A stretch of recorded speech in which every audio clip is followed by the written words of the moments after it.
So my family history has always been something that I've been very proud of. For the last 4 generations, my family has been in the state of Delaware. My great-grandfather was actually one of the first black foremen on the Pennsylvania Railroad.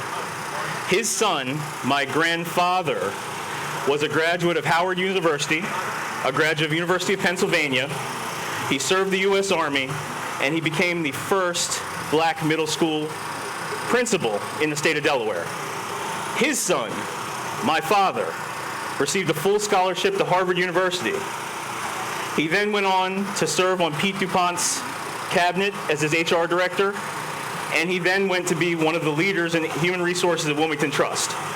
So no pressure for me, right? I always felt as though I had an advantage over other kids who were in my class. But once I was in school, I realized that I had a really hard time learning. And even after I got glasses in the first grade, I wondered to myself, why am I having such a hard time reading? It wasn't until I was 17 years old at the University of Delaware that I actually went to a psychologist, and she diagnosed me with ADHD and dyslexia. So most of us understand what these are. ADHD is basically a disorder where you have issues in keeping on task. You have issues where you're easily disorganized, you're easily distracted. You sometimes can't follow directions well. Dyslexia, which sometimes people call the reading disorder, is one in which when you look at words, sometimes letters and numbers flip around. And it makes it very hard to read, makes it very hard to read quickly, it makes it very hard to sound words out in your head, and it makes it very hard to pronounce words when you're speaking. And these two disorders tend to happen in concert with each other. In fact, 35% of everyone who has ADHD also has dyslexia. Now, as a student, I just kind of put that past me. And I went about my business and I graduated, but it tended to rear its head when I actually went into the job market. So my first job was as a financial advisor, and strange things would happen. I would misplace a file here or there. I didn't really have the stick-to-itiveness enough to do a lot of the research. In fact, I had one experience where a client who I was meeting with, who had $413,000 with me, when I wrote out his agenda, it came out that he had $143,000. Now, if you're a client and you see that on an agenda, you're thinking, what happened to my $270,000? But when I explained to him what I was dealing with, we had kind of a good laugh over it. And it was at that point I really thought to myself, how can I go about learning more about these disorders?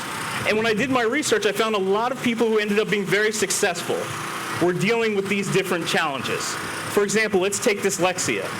Names that you know of, like Leonardo da Vinci, Steve Jobs, Alexander Graham Bell, Steven Spielberg, all have had dyslexia. And my personal business icon, Richard Branson, who's the head of Virgin Atlantic, has dyslexia. In fact, in a very famous video that he put out, he talked about how, as the owner of the largest companies in Europe, he did not know the difference between net revenue and gross revenue. In fact, someone from his staff had to draw a picture for him to describe exactly what that looked like. But as he's always said, I can hire people to do numbers. What's more important is that I'm serving the community in a real way. And it was at that point I made a decision to do something that was completely against the character of someone who has a hard time reading and someone who has a very low attention span. I went back to school to get my Ph.D. Now, I have to tell you, there are some days that was torture to sit there and read academic journals. I'm not sure how many of you have read an academic journal. It is not Harry Potter. It is not interesting. Doing statistics, writing papers. This was very challenging for me because I had to read everything 3 to 4 times in order to conceive of it, where all my classmates read it once. But then after hard work, after exactly 6 years, 10 months, and 6 days, I got my Ph.D. Now, I remember those numbers because at Temple University, at 7 years, they kick you out. So my dissertation chair kept saying, Dan, you got 3 months. Dan, you got 2 months. And then eventually I was able to get out of there. And I decided to try to help people who are dealing with what I was dealing with by becoming a college professor, but I wanted to teach differently. And really my idea worth spreading is to talk about different ways that we can educate students to take advantage of different learning styles. So one of the things that I always try to bring into my classroom is a certain level of stress, the same stress that I felt being a student. In the most watched TED Talk of all times, Sir Ken Robinson talks about how schools steal creativity from young people. He talks about how schools, or many schools, are patterned after the Industrial Revolution. Children are put on a conveyor belt, pushed through the school. There are bells and whistles to tell you the beginning of class and the end of class. And we pour education into the child's head. Those students that can conceive of that education, those are excellent students. But those students who cannot conceive of the way their teacher teaches are deemed to be failures. But who's really the failure? I believe in many cases the teacher's the failure. We have to remember that the students who are in college right now have gone through 20,000 hours of television watching, 10,000 hours of video watching, and less than 5,000 hours of actually reading a book that has real pages. And this is not taking into account all of those times on the cell phone, all those times on the smartphone, which are absolutely innumerable. So how can I use dyslexia to become a better teacher? Basically, in each of my classes, I try to interject some stress, some of the same stress that I experienced as a learner. So let me give you an example. 8 years ago, I was teaching a sales management course. And in my mind, you can't teach sales out of a book. And I think it's just as pointless to do what we call role play in class, because if one student is pretending to be the salesperson and one student is pretending to be the prospective client, chances are one of those two people is not going to take it seriously. So I did what I thought was a really basic thing. I struck a deal with a local car lot, and I took my students out to go sell used cars. Now, some of the students were scared to death of this. However, it got across my point. Sales are really about some of the stress of making the sale, and I think the students understood. Another thing that I do in school for final exams is we have something that I call the scramble, and here's how the scramble works. All of my classes are 3 hours long. With the scramble, I take students out to the main street of the university, and I say, you have 3 hours to find a business owner, to get his or her permission to write a marketing plan. You have 3 hours to write the marketing plan, do customer discovery, do competitive analysis, and write everything down and deliver it. Now, what's interesting about this method is I do not grade the students on the paper they produce. I have journalism students follow my students around with video cameras, and I grade the unedited footage of them writing the plan. Now, why is this? Oftentimes when you work in groups, someone can be the alpha male, the alpha female, and you'll always have someone who's the laggard who kind of free rides. If I'm viewing the videotape, I know how you're going through your processes. I know who's the leader, and I know you're doing things the correct way. The paper that they write is not going to help them that much when they get in the real world, but the processes that they go through are what will really take them. Also in my classes, we'll always have some sort of a presentation. But what I love to do, and some people would call me sadistic, what I love to do is before the presentation, everyone in class has to reach into a hat and take out a scenario. Your scenario might be, my PowerPoint's not working. Someone else's scenario might be, the electric just shut off in the building. Another scenario might be, your first two speakers, they got laryngitis and they can't talk. But what it does is it forces students to critically think about scenarios. And in many ways, I'm putting some of the stress I felt as a learner on the students.